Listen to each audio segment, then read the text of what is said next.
ஆண்டவரும் இரட்சகருமாகிய இயேசு கிறிஸ்துவின் நாமத்தினால இந்த உன்னதமான நிகழ்ச்சிக்கு எங்களது என்ஜிசி திருச்சபையின் சார்பாக வழங்கும் மகிமையின் சுவிசேஷ பேரொளி என்கிற இந்த உன்னத நிகழ்ச்சிக்கு உங்களை வாழ்த்தி வரவேற்கிறோம்.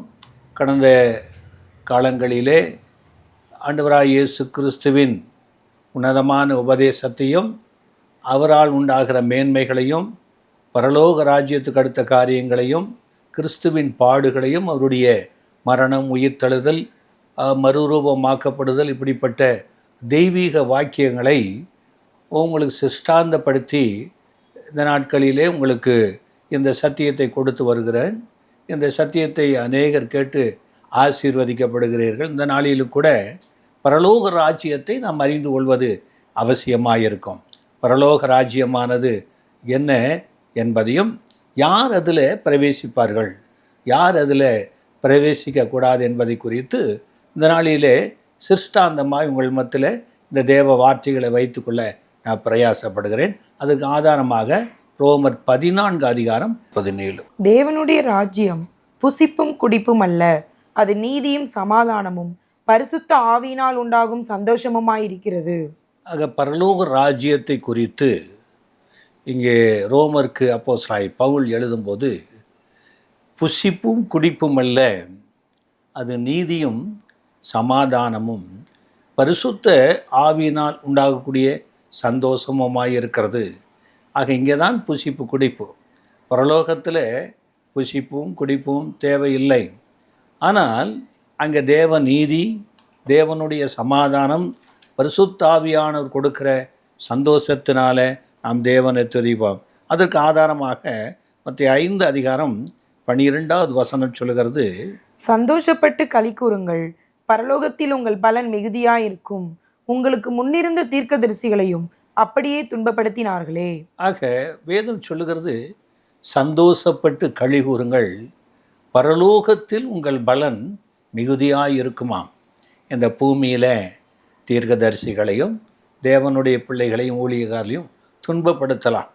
ஆனால் பரலோக ராஜ்யமானது அப்படி தீர்க்கதரிசிகளுக்கும் பரிசுத்தவான்களுக்கும் துன்பப்பட்டவர்களுக்கும் அங்கே களிகூறுதல் உண்டாகும், மகிழ்ச்சி உண்டாகும், தேவனுடைய சன்னிதானத்தில் மகா ஆர்ப்பரிப்பும் சத்தியம் உண்டாகும். அதை குறித்து மத்தேயு 25:34 என்ன சொல்கிறது என்றால், அப்பொழுது ராஜா தமது வலது பக்கத்தில் நிற்பவர்களை பார்த்து, வாருங்கள் என் பிதாவினால் ஆசீர்வதிக்கப்பட்டவர்களே, உலகம் உண்டானது முதல் உங்களுக்காக ஆயத்த பண்ணப்பட்டிருக்கிற ராஜ்யத்தை சுதந்தரித்துக் கொள்ளுங்கள். ஆக ஒரு பெரிய கூட்டத்தை பார்த்து ஆண்டவராய் இயேசு கிறிஸ்து அழைக்கிறார், வாருங்கள் என் பிதாவினாலே ஆசீர்வதிக்கப்பட்டவர்களே, உலகம் உண்டானது முதற்கொண்டு உங்களுக்காக ஆயத்தமாக்கப்பட்டிருக்கிற பரலோக ராஜ்யத்தை, அதாவது தேவ ராஜ்யத்தை சுதந்திரித்து கொள்ளுங்கள் என்று ஒரு சுதந்திரத்தை கொடுப்பதற்காக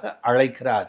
ஆக இதுக்கு மேற்கூறிய வசனங்களை வாசிப்போமானால், இந்த பூமியிலே துன்பத்தையும் துயரத்தையும் பட்டவர்களுக்கு தேவன் இப்படிப்பட்ட ஒரு மேன்மையான ராஜ்யத்தை, உன்னதமான ராஜ்யத்தை, மகிழ்ச்சி நிறைந்த ராஜ்யத்தை, ஒளியுள்ள ராஜ்யத்தை தேவதூதர்களும் தேவனுடையதான சிருஷ்டிக்கப்பட்ட சிருஷ்டிப்புகளும் அங்கே மகிழ்ந்து களிகூறும்படியான மகிமையான ராஜ்யத்திற்கு அவர்களை அழைக்கிறார் என்று வேதம் சொல்லுகிறது. மத்தேயு 25:31. அன்றியும் மனுஷகுமாரன் தமது மகிமை பொருந்தினவராய் சகல பரிசுத்த தூதரோடு கூட வரும்பொழுது தமது மகிமையுள்ள சிங்காசனத்தின் மேல் வீற்றிருப்பார்.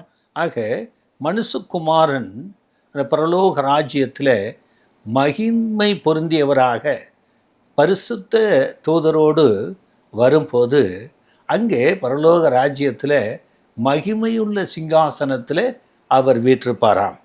ஆக அவருக்கென்று ஒரு சிங்காசனம் கொடுக்கப்பட்டிருக்கிறது. ஆக நாமும் அவரோடு கூட ஆளுகை செய்யும்படியாக ஒரு சிங்காசனம் நமக்கு வைக்கப்பட்டிருக்குது. இந்த மகிமையுள்ள ஒளி நிறைந்த தேவன் வாசமாய் இருக்கிற இந்த பரலோக ராஜ்யத்துக்குள்ளே யார் பிரவேசிப்பார்கள் என்பதை குறித்து ஒரு சில வேத வாக்கியங்களை இந்த நாளில் பார்க்கும்படி உங்களை அழைக்கிறேன். முதலாவது காரியம், வெளிப்படுத்தின விசேஷம் 3:21 நாம் பார்க்கலாம். நான் ஜெயம் கொண்டு என் பிதாவினுடைய சிங்காசனத்திலே அவரோடு கூட உட்கார்ந்தது போல ஜெயம் கொள்ளுகிறவன் எவனோ அவனும் என்னுடைய சிங்காசனத்தில் என்னோட கூட உட்காரும்படி அருள் செய்வேன். ஆக ஆண்டவராக இயேசு கிறிஸ்து இந்த பூமியிலே அவர் வந்தபோது அவர் மனுஷர்கள் ரூபம் எடுத்து பாவ மனுஷன் சாயலாக வந்த நோக்கம் என்னவென்றால் உலகத்தை, பாதாளத்தை, மரணத்தை, நியாயப்பிரமாணத்தை ஜெயம் எடுக்கும்படி நியாயப்பிரமாணத்துக்கு கீழானவராய் வந்தார். அவர் வந்து ஜெயம் எடுத்த பின்பு பிதாவாகிய தேவன் அவர் வெற்றி சிறந்ததினால அவருக்கு ஒரு சிங்காசனத்தை அங்கே கொடுத்திருக்கிறார். அதைத்தான் சொல்கிறார், நான் ஜெயங்கொண்டு பிதாவினுடைய சிங்காசனத்தில் அவரோடு கூட உட்கார்ந்ததை போல இந்த பூமியிலே தம்மை விசுவாசிக்கிற மக்களுக்கு, தம்மை பின்பற்றி வரக்கூடியவர்களுக்கு, தாம் இந்த உலகத்தில் ஆயத்தமாக்கப்பட்டு தெரிந்து கொள்ளப்பட்டவர்களுக்கு அவர் ஆயத்தம் பண்ணி வைத்திருக்கிற உன்னதமான மகிமையான பரலோக ராஜ்யத்தில் அவர்களுக்கென்று ஆளுகை செய்யும்படியான ஒரு சிங்காசனத்தை ஆயத்தம் பண்ணுகிறான். ஜெயம் கொள்ளுகிறவன் எவனோ அவனும் என்னுடைய சிங்காசனத்தில் என்னோடு கூட உட்காரும்படி அவனுக்கு அருள் செய்வேன் என்று சொல்கிறார். தேவன் மனுஷனுக்கு கொடுக்கக்கூடிய அருள் ஏராளமாக இருந்தாலும் கூட, ஆனால் மகா மேன்மையுள்ள அருள் என்னவென்றால் அவரோடு கூட சிங்காசனத்தில் அமர்ந்து கொள்ளக்கூடிய ஒரு உன்னதமான பாக்கியம். அதனால தான் சொல்கிறாரு, சந்தோஷப்பட்டு களி கூறுங்கள், பரலோகத்தில் உங்களுக்கு மிகுந்த பலன் உண்டாகுமா.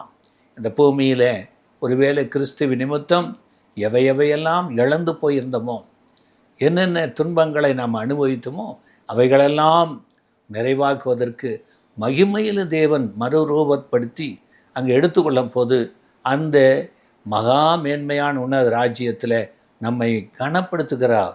அவரோடு கூட சிங்காசனத்தில் அமரும்படி யார் யார் அவருடைய ராஜ்யத்துக்குள்ளே பிரவேசிக்க முடியும் என்பது குறித்து ஒரு சில காரியங்களை பார்ப்போம். முதலாவது காரியம் மத்தேயு 5:3 ஆவியில் எளிமையுள்ளவர்கள் பாக்கியவான்கள், பரலோக ராஜ்யம் அவர்களுடையது. ஆவியிலே எளிமை உள்ளவர்கள் பாக்கியவான்கள், பரலோக ராஜ்யம் அவர்களுக்கு ரிசர்வ் பண்ணப்பட்டிருக்கிறது. ஆவியில் எளிமை என்று சொல்லும்போது நம் ஆண்டவராக இயேசு கிறிஸ்துவை எடுத்துக்கொள்ளலாம். அவர் தேவனுக்கு சமமாய் இருப்பதை கொள்ளையாடின பொருளாய் எண்ணாமல் தம்மைத்தாமை வெறுமையாக்கி அடிமையின் ரூபம் எடுத்து மனுஷர் சாயலானார். ஒரு மனுஷனை போல் அவர் நடந்துக்கிறார், மனுஷனை போல் உட்கார்றார், மனுஷனை போல் பேசுகிறார், மனுஷனை போல் சாப்பிட்றார், மனுஷனோடு கூட சஞ்சரித்து கொண்டிருக்கிறார். அவர் திட்டுதல், ஏமாத்துதல், பொய், பித்தலாட்டம், அவரை தூஷித்த எல்லா காரியங்களுக்கும் பொறுமையோடு சபித்து கொண்டிருந்தாரே, அதுதான் ஆவியிலே எளிமை. ஆக ஆவியிலே அவர் நினைத்திருந்தா சீசர்களை பார்த்து சொல்கிறாரு, எலியா செய்ததை போல 12 லேகியோனுக்கு அதிகமான தேவதூர்கள் வந்து எனக்கு எதிராக இருக்கிற போராடி இருப்பார்கள். அவர் கட்டளையிட்டார். ஆனால் நான் அப்படி செய்ய வரலை, மனுஷருடைய ஜீவனை அழிக்கிறதுக்கல்ல, ரட்சிக்கவே வந்தேன் என்று சொன்னாரே. எல்லாரும் மனம் திரும்ப வேண்டும் என்று நீடிய பொறுமை உள்ளவராக அவர் ஆவியிலே எளிமை உள்ளவராய் வந்தார். அப்படிப்பட்ட இன்றைக்கு ஆவியிலே எளிமை உள்ளவர்களாக இருப்போமானால் நாம் பாக்கியவான்களாக இருப்போம். பரலோக ராஜ்யம் நமக்குரியது. இரண்டாவதான காரியம் மத்தேயு 7:21 பரலோகத்தில் இருக்கிற என் பிதாவின் சித்தத்தின்படி செய்கிறவனே பரலோக ராஜ்யத்தில் பிரவேசிப்பானே அல்லாமல் என்னை நோக்கி கர்த்தாவே கர்த்தாவே என்று சொல்லுகிறவன் அதில் பிரவேசிப்பதில்லை. ஆக பரலோக ராஜ்யத்தில் பிதாவின் சித்தத்தின்படி செய்கிறவன் பரலோக ராஜ்யத்தில் பிரவேசிப்பானே அல்லாமல் என்னை நோக்கி கர்த்தாவே கர்த்தாவே என்று சொல்லுகிறவன் அதில் பிரவேசிக்க முடியாது. பிதாவின் சித்தம் என்ன?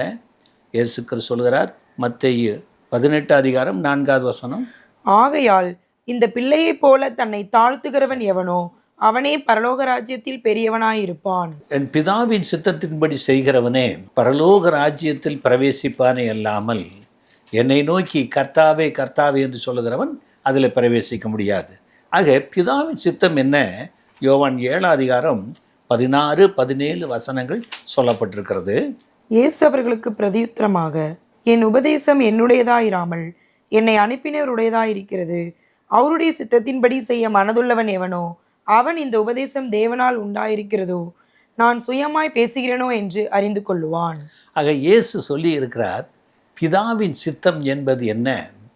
அதைத்தான் இயேசு கிறிஸ்து இந்த பூமியில் வந்தபோது உபதேசமாய் கொடுத்தார். என் உபதேசம் என்னுடையதாய் இல்லாதபடி என்னை அனுப்பின பிதாவின் சித்தமாயிருக்கிறது. அப்படி பிதாவினுடைய சித்தத்தின்படி செய்கிறவன் எவனோ, இந்த உபதேசம் தேவனால் உண்டாயிருக்கிறதோ மனுஷராய் உண்டாயிருக்கிறதோ அல்லது சுயமாக பேசுகிறோம் என்று அறிந்து கொள்வான். ஆனால் இயேசு கிறிஸ்து நான் பேச வேண்டியது என்னதென்றும் உபதேசிக்க வேண்டியது என்னதென்றும் என்னை அனுப்பின பிதா எனக்கு கட்டளை கொடுத்து அனுப்பியிருக்கிறார். அவருடைய கட்டளை தான் நித்திய ஜீவன். ஆகவே இயேசு கிறிஸ்து இந்த உலகத்தில் வந்து பிதாவின் சித்தத்தை உபதேசமாக போதித்தார். யார் இந்த உபதேசத்தின்படி பிதாவின் சித்தமாக இருக்கிற அந்த உபதேசத்தை கை கொள்கிறார்களோ அவர்கள் பரலோக ராஜ்யத்துக்குள்ளே பிரவேசிப்பார்கள் என்று வேதம் சொல்லுகிறது. அடுத்ததாக ஒரு காரியம், மத்தேயு 18:4. ஆகையால் இந்த பிள்ளையைப் போல தன்னை தாழ்த்துகிறவன் எவனோ அவனே பரலோக ராஜ்யத்தில் பெரியவனாயிருப்பான். ஆக மூன்றாவதான ஒரு காரியம், ஒரு சிறு பிள்ளைகளை அவர் எடுத்து அவள் நிறுத்தி, இந்த சிறு பிள்ளையைப் போல தன்னை தாழ்த்துகிறவன் எவனோ அவனே பரலோக ராஜ்யத்தில் பெரியவனாயிருப்பான், பிரவேசிப்பான். ஆக அதே காரியம் சொல்லப்பட்டிருக்கிறது லூக்கா 14:11. தன்னைத்தான் உயர்த்துகிறவன் எவனும் தாழ்த்தப்படுவான், தன்னைத்தான் தாழ்த்துகிறவன் உயர்த்தப்படுவான் என்றார். ஆக தன்னைத்தான் தாழ்த்துகிறவன் உயர்த்தப்படுவான். எதுவரை உயர்த்தப்படுவான்? பரலோக ராஜ்யம் வரைக்கு. ஆக சிறு பிள்ளைகளைப் போல ஆகாவிட்டால், தாழ்மைப்படாவிட்டால் பரலோக ராஜ்யத்துக்குள்ளே நாம் பிரவேசிக்க முடியாது என்று வேதம் சொல்கிறார். ஆக கர்த்தருக்கு முன்பதாக தாழ்மைப்படுங்கள். அடுத்ததான ஒரு காரியம் தானியேல் 7:18. ஆனாலும் உன்னதமானவருடைய பரிசுத்தவான்கள் ராஜரீகத்தை பெற்று என்றென்றைக்கும் உள்ள சதா காலங்களிலும் ராஜ்யத்தை சுதந்திரித்துக் கொள்வார்கள் என்றான். ஆக உன்னதமான பரிசுத்தவான்கள் ராஜ்யத்தை பெற்று என்றென்றைக்கும் சதா காலங்களிலும் ராஜ்யத்தை சுதந்திரித்து கொண்டு ஆளுகை செய்வார்கள் என்று வேதம் சொல்கிறது. பரிசுத்தவான்கள் ராஜ்யத்தை சுதந்திரித்துக் கொள்வார்கள். கொலோசியர் 1:12. ஒளியில் உள்ள பரிசுத்தவான்களுடைய சுதந்திரத்தில் பங்கடைவதற்கு நம்மை தகுதி உள்ளவர்கள் ஆக்கினவரும். ஆக ஒளியில் உள்ள பரிசுத்தவான்களின் சுதந்திரம். யார் இந்த ஒளியிலே வாசமாய் இருக்கிறவர்கள்? ஆக தானியேல் சொல்லப்பட்ட பரிசுத்தவான்களுக்கென்று தேவன் ஆயத்தமாக்கப்பட்டதான ராஜ்யம். அந்த ராஜ்யத்தை சுதந்திரித்து கொள்ள வேண்டுமானால் நமக்கு ஒரு தகுதி தேவை. பரிசுத்தவான்கள். ஆண்டவர் சொல்லியிருக்கிறார், பரிசுத்தம் இல்லாமல் தேவனை தரிசிப்பது கூடாத காரியம். நான் பரிசுத்தர் ஆகையினாலே நீங்கள் உங்கள் நடக்கைகளில் எல்லாவற்றிலும் பரிசுத்தமாய் இருங்கள் என்று சொன்னார். பரிசுத்தம் என்று சொல்லும்போது ஆண்டவராய் இயேசு கிறிஸ்து தான் அதுக்கு அடையாளம். அவர் இந்த பூமியில் வந்தபோது பரிசுத்தவானாய் இருந்தார்.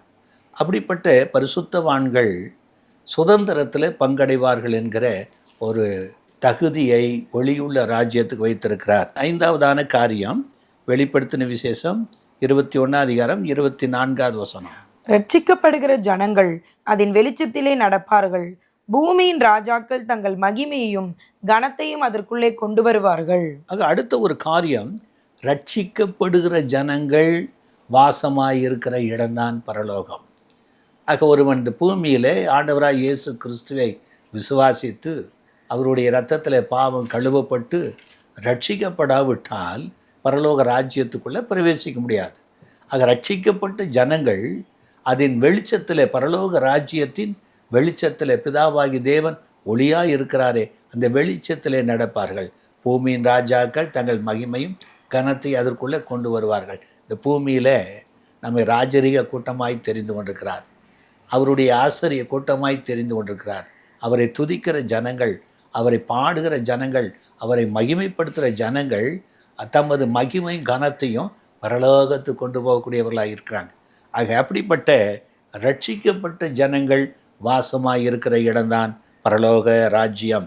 மத்தேயு 21:43. ஆகையால் தேவனுடைய ராஜ்யம் உங்களிடத்திலிருந்து நீக்கப்பட்டு அதற்கேற்ற கனிகளை தருகிற ஜனங்களுக்கு கொடுக்கப்படும். ஆண்டவராய் இயேசு கிறிஸ்து ஒரு மனிதன் பரிசுத்த ஆவியில் நிரப்பப்பட்டு பரிசுத்த ஆவியில் நடத்தப்படுவானால் அந்த பரிசுத்த ஆவியானவர் கிறிஸ்து இயேசுவின் சுபாவத்துக்குரிய கனிகளை உருவாக்கக்கூடியவராக இருக்கிறார். ஆக கலாத்தியர் சொல்லப்பட்டபடியோ ஆவியின் கனியும் 9 வகையில் நமக்கு சொல்லப்பட்டிருக்குது. அந்த வேதத்தில் 12 விதமான கனிகள் சொல்லப்பட்டிருக்கு. அந்த 12 விதமான கனிகளை இந்த பூமியிலே வாழ்ந்து கொண்டிருக்கிற ஒரு தேவ மனுஷன் கொடுக்கும் போது அந்த கனிகளில் நிறைந்து அவர் பிரியப்பட்டு அவர்களுக்கு பரலோக ராஜ்யத்தில் அவர் பங்கடையும்படியாக பிரவேசிக்கும்படியான சிலாக்கியத்தை அவர் ஏற்படுத்தி கொடுக்கிறார். அடுத்ததாக மத்தேயு 5:10. நீதி நிமித்தம் துன்பப்படுகிறவர்கள் பாக்கியவான்கள், பரலோக ராஜ்யம் அவர்களுடையது. ஆக இந்த பூமியில் தேவனுடைய நீதிக்காக துன்பப்படுகிறவர்கள், அடிக்கப்படுகிறவர்கள், நிந்திக்கப்படுகிறவர்கள், பல விதத்தில் நீதி நிமித்தம் நம்மை பரியாசம் பண்ணி நமது நாமத்தை பொல்லாதென்று தள்ளிவிடும் போது நம் பாக்கியவான்களாக இருப்போம். இந்த பூமியில் நீதி நேர்மைக்கு இடமில்லை, சத்தியத்துக்கு இடமில்லை. துன்மார்க்கர் கையில் இந்த உலகம் விடக்கப்பட்டிருக்குது. ஆனால் துன்மார்க்கரோ அக்கிரமக்காரரோ இந்த உலகமோ ஒருவேளை தேவனுடைய நீதிக்குட்பட்ட பிள்ளைகளை துன்பப்படுத்தலாம். துன்பப்படுத்தப்படும் போது நாம் பாக்கியவான்களாக இருக்கிறோம். அப்படிப்பட்டவர்களுக்கு தான் பரலோக ராஜ்யம் இருக்குது என்று ஆண்டவர் நமக்கு வாக்கு கொடுத்திருக்கிறார். அடுத்த ஒரு காரியம் அப்போஸ்தலர் 14:22. சீஷருடைய மனதை திடப்படுத்தி விசுவாசத்திலே நிலைத்திருக்கும்படி அவர்களுக்கு புத்தி சொல்லி, நாம் அநேக உபத்திரவங்களின் வழியாய் தேவனுடைய ராஜ்யத்தில் பிரவேசிக்க வேண்டும் என்று சொன்னார்கள். ஆக பரலோக ராஜ்யத்தில் பிரவேசிப்பதற்கு ஒரு வழி என்னென்னா அநேக உபத்திரவத்தின் வழி. ஒரு காரியம் 2 காரியம் இல்லை. விசுவாசமாக இருக்கிறவர்களுக்கு அவர் சொல்லிடுற உலகத்தில் உங்களுக்கு உபத்திரவம் உண்டு, ஆனாலும் திடன் கொள்ளுங்கள், நான் உலகத்தை ஜெயித்தேன் என்று சொன்னாரே. எப்படிப்பட்ட உபத்திரவம்?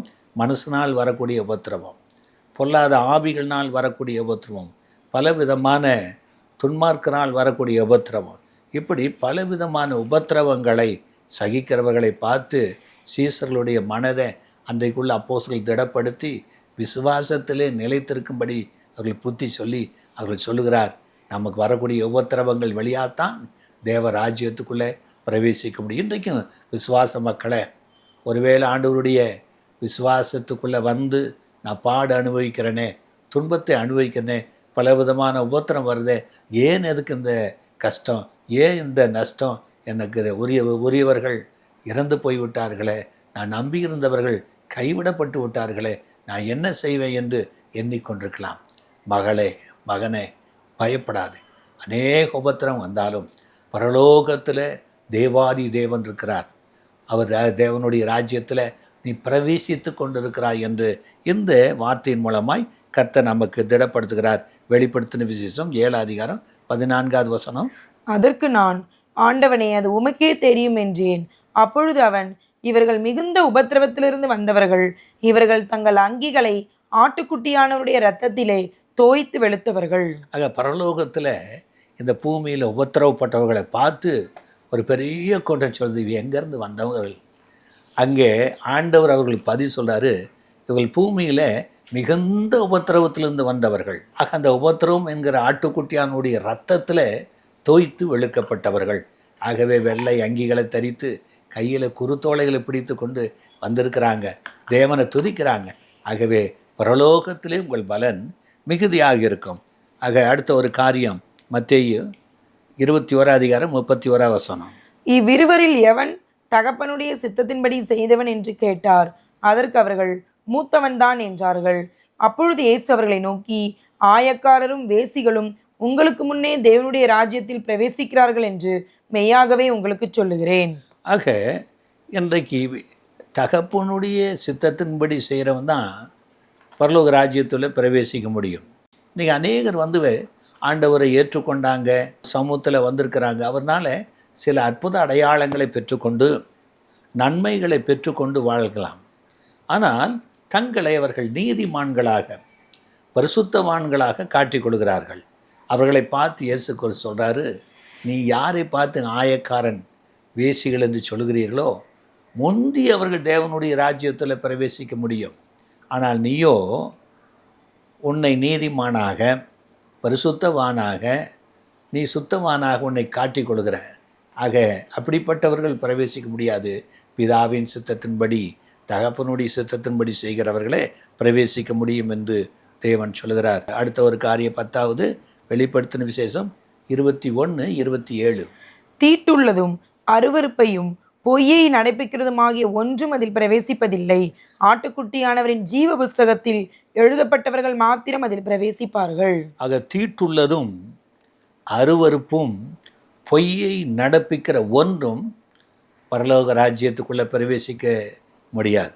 ஆனால் ஒரு காரியம் சொல்கிறாரு, ஜீவ புஸ்தகத்தில், ஆட்டுக்குட்டியானுடைய ஜீவ புஸ்தகத்தில் எழுதப்பட்டவர்கள் மாத்திரம் அதில் பிரவேசிக்கிறார்கள். என்றைக்கு நாம் ஆண்டவராய இயேசு கிறிஸ்து அடிக்கப்பட்ட ஆட்டுக்குட்டியானவருடைய இரத்தத்திலே நாம் கழுவப்பட்டவர்களாக இருக்கிறோமோ, ஆக அன்றைக்கே நமது பெயர் ஜீவ புஸ்தகத்தில் எழுதப்படுகிறது. அடிக்கப்பட்ட வண்ணமாகிற ஆட்டுக்குட்டியின் இரத்தத்தில் நாம் கழுவி பரிசுத்தமாக்கப்படாவிட்டால் நமது பெயர் ஜீவ புஸ்தகத்தில் எழுதப்படாது. அப்படி ஜீவ புஸ்தகத்தில் பெயர் எழுதப்பட்டவர்கள் மாத்திரமே பரலோக ராஜ்யத்தில் பிரவேசிக்க முடியும். வெளிப்படுத்தி 22:19. ஒருவன் இந்த தீர்க்க தரிசன புஸ்தகத்தின் வசனங்களிலிருந்து எதையாகிலும் எடுத்து போட்டால் ஜீவ புஸ்தகத்தில் இருந்தும் பரிசுத்த நகரத்தில் இருந்தும் இந்த புஸ்தகத்தில் எழுதப்பட்டவைகளில் இருந்தும் அவனுடைய பங்கை தேவன் எடுத்து போடுவார். ஆக நம்ம ஜீவ புஸ்தகத்தில் பேர் எழுதப்பட்டவர்கள் மாத்திரம் பிரவேசிக்க முடியும் என்று சொல்லியிருக்கிறார். ஆக ஒருவேளை தீர்க்க தரிசன புஸ்தகத்தில் இருக்கிற ஒருவேளை வசனத்தை விசுவாசியாமல் அதன்படி நடக்காமல் அதை பற்றி சிந்தனை இல்லாதபடி இருப்போமானால் தேவன் பரலோகத்திலிருந்து ஜீவ புஸ்தகத்திலிருந்து பேர் எடுத்து போடுவார், பிரவேசிக்க முடியாது. ஆக இந்த 10 காரியங்களை குறித்து யார் யார் பிரவேசிப்பார்கள் என்று உங்களுக்கு சொன்னேன். அதுக்கு அடுத்ததாக யார் தேவ ராஜ்யத்தில் பிரவேசிக்க முடியாது என்பதை குறித்து ஒரு சில வார்த்தைகளை உங்கள் மத்தியில் எடுத்து வைக்க ஆசைப்படுகிறேன். மத்திய 5:19-20 வசனங்கள். ஆகையால் இந்த கற்பனைகள் எல்லாவற்றிலும் சிறிதானதொன்றையாகிலும் மீறி அவ்விதமாய் மனுஷருக்கு போதிக்கிறவன் பரலோக ராஜ்யத்தில் எல்லாரிலும் சிறியவன் எனப்படுவான்.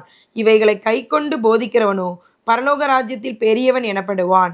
வேதபாரகர் பரிசேயர் என்பவர்களுடைய நீதியிலும் உங்கள் நீதி அதிகமாய் இராவிட்டால் பரலோக ராஜ்யத்தில் பிரவேசிக்க மாட்டீர்கள் என்று உங்களுக்கு சொல்லுகிறேன்.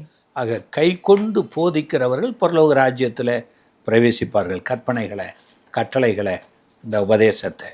ஆனால் யார் பிரவேசிக்க முடியாது என்றால் வேத பாரகரிலும் பரிசேயருடைய நீதியிலும் உங்கள் நீதி அதிகமாக இராவிட்டால் பரலோக ராஜ்யத்தில் பிரவேசிக்க முடியாது. வேத பாரக பரிசேயருடைய நீதி என்னவென்றால் நியாயப்பிரமாணத்தின் நீதி. ஆனால் ஆண்டவராக இயேசு கிறிஸ்து இங்கே கொடுத்திருக்கிற நீதி நியாயங்கள் என்னவென்றால் அவர் உபதேசம். ஆக அதிகமாய் செய்ய வேண்டியது இயேசு கிறிஸ்து சொன்ன உபதேசம்.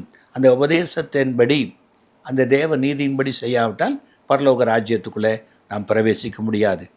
மத்தேயு 18:3 வசனம். நீங்கள் மனம் திரும்பி பிள்ளைகளைப் போல் ஆகாவிட்டால் பரலோக ராஜ்யத்தில் பிரவேசிக்க மாட்டீர்கள் என்று மெய்யாகவே உங்களுக்கு சொல்லுகிறேன். ஆக யார் பிரவேசிக்க முடியாது என்றால் மனம் திரும்பி பிள்ளைகளைப் போல ஆகாவிட்டால் பிரவேசிக்க முடியாது. ஆக மனம் திரும்பணும். நம்ம சுபாவமானது குழந்தையின் சுபாவத்தை போல மாற வேண்டும். அப்படி மாறாவிட்டால் பரலோக ராஜ்யத்தில் பிரவேசிக்க முடியாது. மார்க் 10:15 வசனம். எவனாகிலும் சிறு பிள்ளையை போல் தேவனுடைய ராஜ்யத்தை ஏற்றுக்கொள்ளாவிட்டால் அவன் அதில் பிரவேசிப்பதில்லை என்று மெய்யாகவே உங்களுக்கு சொல்லுகிறேன் என்று சொல்லி. ஆக சிறு பிள்ளையை போல தேவனுடைய ராஜ்யத்தை ஏற்றுக்கொள்ளாவிட்டால் அதில் பிரவேசிப்பு. சிறு குழந்தைகள் ஒருவேளை தகப்பன் அடிச்சிட்டாவோ தாய் திட்டாவோ ஓடி போய் அவர்களை அதை மறந்து அதை பற்றி கொள்ளும். சில நேரங்களில் நமக்கு வரக்கூடிய துன்பம் துயரங்களை நாம் மறந்து ஆண்டவரோடு கூட ஐக்கியத்தை நாம் பற்றி கொள்வோமானால் சிறு பிள்ளைகளைப் போல ஆகிற சுபாவம் தேவராஜ்யத்துக்குள்ளே பிரவேசிக்க நம்மை நடத்தும். 1 பேதுரு 2:3 வசனம்.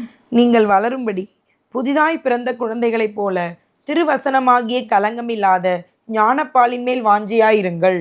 ஆக நாம் ஆவிக்குள்ளே வளர வேண்டுமானால் திருவசனத்தில் வாஞ்சி உள்ளவர்களாக இருக்கணும். ஒருவேளை அதில் வாஞ்சி இல்லைன்னா நான் தேவராஜ்யத்துக்குள்ளே பிரவேசிக்க முடியாது. 3வது காரியம் மார்க் 10:24-25 வசனங்கள். சீஷர்கள் அவருடைய வார்த்தைகளை குறித்து ஆச்சரியப்பட்டார்கள். இயேசு பின்னும் அவர்களை நோக்கி, பிள்ளைகளே, ஐஸ்வர்யத்தின் மேல் நம்பிக்கையாய் இருக்கிறவர்கள் தேவனுடைய ராஜ்யத்தில் பிரவேசிக்கிறது எவ்வளவு அரிதாயிருக்கிறது. ஐஸ்வர்யவான் தேவனுடைய ராஜ்யத்தில் பிரவேசிப்பதை பார்க்கிலும் ஒட்டகமானது ஊசியின் காதிலே நுழைவது எளிதாயிருக்கும் என்றார். ஆக இன்றைக்கு மனுஷர்கள் ஐஸ்வர்யத்தின் மேலே நம்பிக்கை வைத்து அதை தகாத விதத்தில் சம்பாதிப்பதற்கு பொய்யும் பித்தலாட்டம் ஏமாற்றம் செய்கிறாங்க. ஆக ஐஸ்வர்யவான் தேவ ராஜ்யத்தில் பிரவேசிக்க முடியாது. ஏனென்றால் இந்த பூமியில் ஐஸ்வர்யவான் இருக்கிறவர்கள் பரலோகத்தில் தேவனிடத்தில் ஐஸ்வர்யவான்கள் இருக்க முடியாது.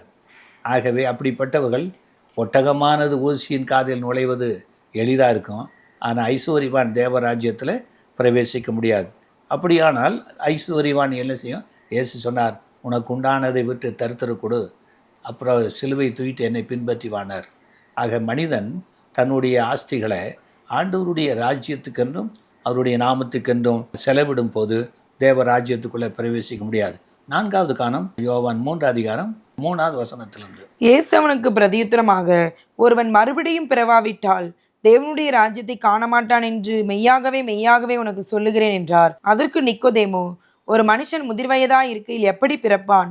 அவன் தன் தாயின் கர்ப்பத்தில் 2ஆம் தரம் பிரவேசித்து பிறக்கக்கூடுமோ என்றான். இயேசு பிரதியுத்தரமாக, ஒருவன் ஜலத்தினாலும் ஆவினாலும் பிறவாவிட்டால் தேவனுடைய ராஜ்யத்தில் பிரவேசிக்க மாட்டான் என்று மெய்யாகவே மெய்யாகவே உனக்கு சொல்லுகிறேன். இயேசு கிறிஸ்து சொல்லுகிறார், ஒருவன் ஜலத்தினாலும் ஆவியினாலும் பிறவாவிட்டால் தேவ ராஜ்யத்துக்குள்ளே பிரவேசிக்க மாட்டான். ஜலத்தில் ஏன் பிறக்க வேண்டும், ஆவியில் எப்படி பிறக்க வேண்டும் என்கிற அனுபவித்துத்தான் இயேசு ஜலத்தில் ஞானசானம் பெற்று அதை காட்டினார். ஆக இயேசு கிறிஸ்து, நான் போவது நலமாயிருக்கும், போய் உங்களுக்காக ஒரு சுத்தாவியாகிய தேற்றவாளனை அனுப்புகிறேன் என்று அப்போஸ்தலர்களுக்கு ஆவியில் பிறக்கிற அனுபவத்தை பெந்தகோஸ் நாளிலே கொடுத்தார். ஆக ஜலத்திலும் ஆவியிலும் பிறக்குதல் ஞானசான பெறணும், பரிசுத்தாவியானுடைய அபிஷேகத்தை பெற்றுக்கொள்ளணும். அப்படி பெற்றுக்கொள்ளாவிட்டால் பரலோக ராஜ்யத்துக்குள்ளே பிரவேசிக்க முடியாது. 1 கொரிந்தியர் 6:9-10 அநியாயக்காரர் தேவனுடைய ராஜ்யத்தை சுதந்திரிப்பதில்லை என்று அறியீர்களா? வஞ்சிக்கப்படாதிருங்கள். வேசி மார்க்கத்தாரும் விக்கிரக ஆராதனைக்காரரும் விபச்சாரக்காரரும் சுய புணர்ச்சிக்காரரும் ஆண் புணர்ச்சிக்காரரும் திருடரும் பொருளாசைக்காரரும் வெறியரும் உதாசீனரும் கொள்ளைக்காரரும் தேவனுடைய ராஜ்யத்தை சுதந்திரிப்பதில்லை. ஆக யார் தேவ ராஜ்யத்தை சுதந்திரிக்க முடியாது என்றால் அநியாயக்காரர், அதோட கீழே சொல்லப்பட்ட எல்லா செயல்களை உடையவர்கள் தேவ ராஜ்யத்தை சுதந்திரிப்பதில்லை. கலாத்தியர் 5:21 பொறாமைகள், கொலைகள், வெறிகள், களியாட்டுக்கள் முதலானவைகளே, இப்படிப்பட்டவைகளை செய்கிறவர்கள் தேவனுடைய ராஜ்யத்தை சுதந்திரிப்பதில்லை என்று முன்னே நான் சொன்னது போல இப்பொழுதும் உங்களுக்கு சொல்லுகிறேன். ஆக மேற்சொல்லி எல்லா வசனங்களின்படி மாம்சத்தின் கிரியைகள் வெளியரங்கமாக இருக்கிறது. அந்த மாம்சத்துக்குரிய கிரியைகளை உடையவர்கள் தேவ ராஜ்யத்துக்குள்ளே பிரவேசிக்க முடியாது. எபேசியர் 5:5-6 விபச்சாரக்காரனாவது அசுத்தனாவது விக்கிரக ஆராதனைக்காரனாகிய பொருளாசைக்காரனாவது தேவனுடைய ராஜ்யமாகிய கிறிஸ்துவின் ராஜ்யத்திலே சுதந்திரம் அடைவதில்லை என்று அறிந்திருக்கிறீர்களே. இப்படிப்பட்டவைகளின் நிமித்தமாக கீழ்ப்படியாமையின் பிள்ளைகளின் மேல் தேவ கோபாக்கினை வருவதால் ஒருவனும் உங்களை வீண் வார்த்தைகளினாலே மோசம் போக்காதபடி எச்சரிக்கையாயிருங்கள். ஆக விபச்சாரக்காரன், அவர்களை சார்ந்த அசுத்தமாய் இருக்கிறவர்கள், விக்கிரக ஆராதனைக்காரர்கள், பொருளாசைக்காரர் தேவனுடைய ராஜ்யத்தை சுதந்திரிப்பதில்லை.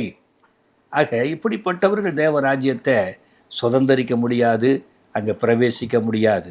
ஆக அடுத்ததாக காரியம் லூக்கா 9:62 அதற்கு இயேசு, கலப்பையின் மேல் தன் கையை வைத்து பின்னிட்டு பார்க்கிற எவனும் தேவனுடைய ராஜ்யத்துக்கு தகுதியுள்ளவன் அல்ல என்றார். ஆக அடுத்த 7வது காரியம் என்னவென்றால், கலப்பையின் மேல் கையிட்டு பின்னிட்டு பார்த்தா தகுதி இல்லைங்கிறார். கலப்பையில் கை விட்டுட்டு பின்னால் பார்த்தானா அந்த கலப்பையானது அவனுடைய காலை குத்தி அவனை சேதமாக்கி விடும்.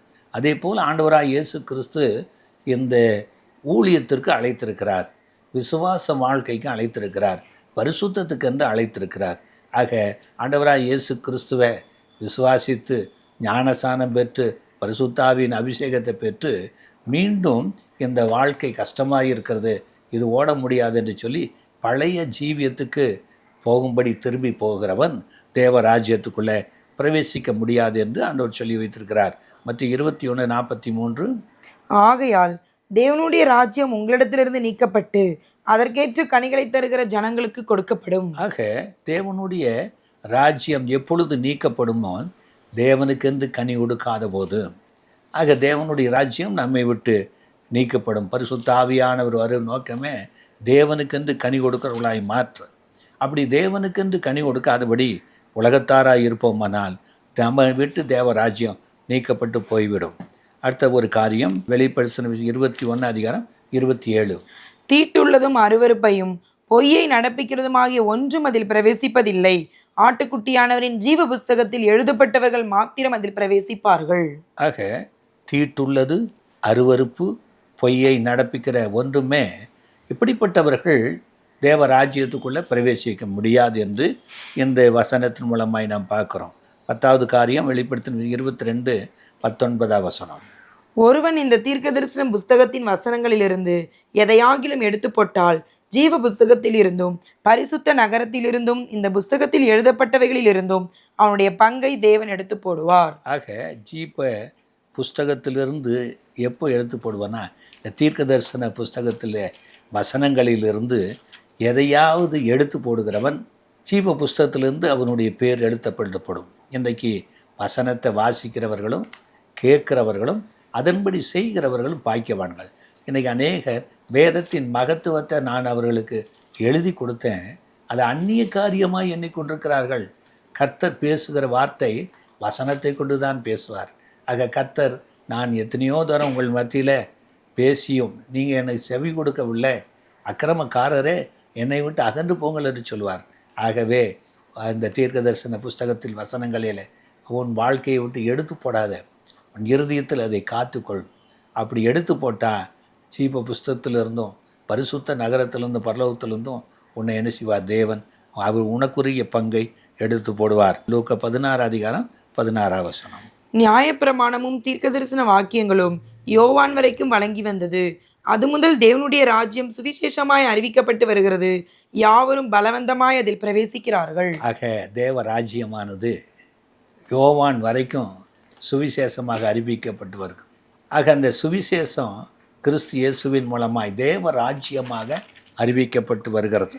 இந்த தேவ ராஜ்யமாகிய சுவிசேஷத்தில் பலவந்தமாய் பிரவேசிக்கணுமா. ஏன்னா அதில் பிரவேசிக்க முடியாதபடிக்கு உலகமும் மாம்சமும் பிசாசும் போராடுவாங்க. அவர்களை ஜெயித்து அவர்களை தள்ளிவிட்டு, பாவத்தை தள்ளிவிட்டு விசுவாசத்தை தொடக்கிற கிறிஸ்து இயேசுவை நோக்கி நாம் பலவந்தமாய் போய் தேவராஜ்யத்தை சுதந்தரித்து கொள்ள வேண்டும். அதுக்கு சுவிசேஷத்தை விசுவாசிக்க வேண்டும். 1 கொரிந்தியர் 4:20. தேவனுடைய ராஜ்யம் பேச்சிலே அல்ல பலத்திலே உண்டாயிருக்கிறது. ஆக தேவ ராஜ்யமானது இன்னைக்கு அநேகர் பேசிகிட்டே போயிடறாங்க. பேச்சில் அல்ல, இந்த செயல்களை செய்தால் மாத்திரமே பரலோக ராஜ்யத்தில் பிரவேசிக்க முடியாது. ஆக பரலோகத்தில் எப்படி இருப்போம் என்று சொல்லப்பட்டிருக்குது. வெளிப்படுத்தின 19:14. பரலோகத்தில் உள்ள சேனைகள் வெண்மையும் சுத்தமுமான மெல்லிய வஸ்திரம் தரித்தவர்களாய் வெள்ளை குதிரைகளின் மேல் ஏறி அவருக்கு பின் சென்றார்கள். ஆக பரலோகத்தின் சேனை, இங்கே பூமியிலிருந்து மீட்டு கொள்ளப்பட்ட ஜனங்கள், ரட்சிக்கப்பட்ட ஜனங்கள், பரிசுத்தமாக்கப்பட்டவர்கள், நீதிமான்களாக்கப்பட்டவர்கள், தேவனுக்கென்று கனி கொடுக்கிறவர்கள், பரிசுத்த ஆவியினாலே நடத்தப்படக்கூடிய ஆவிக்குரிய கனிகளை கொடுக்கிறவர்கள், சுத்தமும் வெண்மையும் ஆக்கப்பட்டு மெல்லிய வஸ்திரம் தரித்தவர்களாய் வெள்ளை குதிரையின் மேலே ஏறி அவருக்கு பின் செல்வார்கள். கடைசியாக ஒரு வசனத்தை சொல்லி முடிக்கிறேன். லூக்கா 10:20. ஆகிலும் ஆவிகள் உங்களுக்கு கீழ்ப்படுகிறதற்காக நீங்கள் சந்தோஷப்படாமல் உங்கள் நாமங்கள் பரலோகத்தில் எழுதியிருக்கிறதற்காக சந்தோஷப்படுங்கள் என்றார். ஆக அந்த பூமியில் ஒருவேளை பிசாசு ஓட்டலாம், தீர்க்க தரிசனம் சொல்லலாம், ஆக அவர் ஊழியம் செய்யலாம். ஆனால் நம்மளுடைய பெயர் பரலோகத்தில் எழுதப்பட்டிருக்குதா, அதுக்காக நாம் சந்தோஷப்படணும். ஆக பரலோகத்தில் பங்கு இல்லாவிட்டால் தேவ ராஜ்யத்துக்குள்ளே போக முடியாது. அந்த பரலோக ராஜ்யமானது நீதியும் சமாதானமும் பரிசுத்தமும் நிறைந்தது. அந்த ராஜ்யத்தில் பிரவேசிக்க ஆண்டவராய் இயேசு கிறிஸ்து அழைக்கிறார். சந்தோஷப்பட்டு களி கூறுங்கள், பரலோகத்திலே உங்கள் பலன் மிகுதியாக இருக்கும். கர்த்தராய் இயேசு கிறிஸ்து உங்களை அந்த ராஜ்யத்துக்கு வர ஆசீர்வதிப்பாராக. எங்கள் சபையின் ஞாயிறு ஆராதனை நேரங்கள் ஆங்கில ஆராதனை காலை 7 மணி முதல் 8:30 மணி வரை, தமிழ் ஆராதனை காலை 8:30 மணி, தெலுங்கு மற்றும் தமிழ் ஆராதனைகள் மாலை 7:30 முதல் 9 மணி வரையிலும் நடைபெறுகிறது. இவ் ஆராதனைகளில் பங்கு பெற்று இறையாசியை பெற்று மகிழுங்கள். மேலும் ஒவ்வொரு வெள்ளிக்கிழமை தோறும் பகல் 11 மணிக்கு உபவாச ஜெபமும் நடைபெறுகிறது என்பதை தெரிவித்துக் கொள்கிறோம். Reverend J. ஜோதி பிரகாசம், புதிய சுவிசேஷ கிறிஸ்தவ திருச்சபை, ராஜீவ் காந்தி சாலை, OMR, புனித தோமா தெரு, எகாட்டூர், சென்னை 130.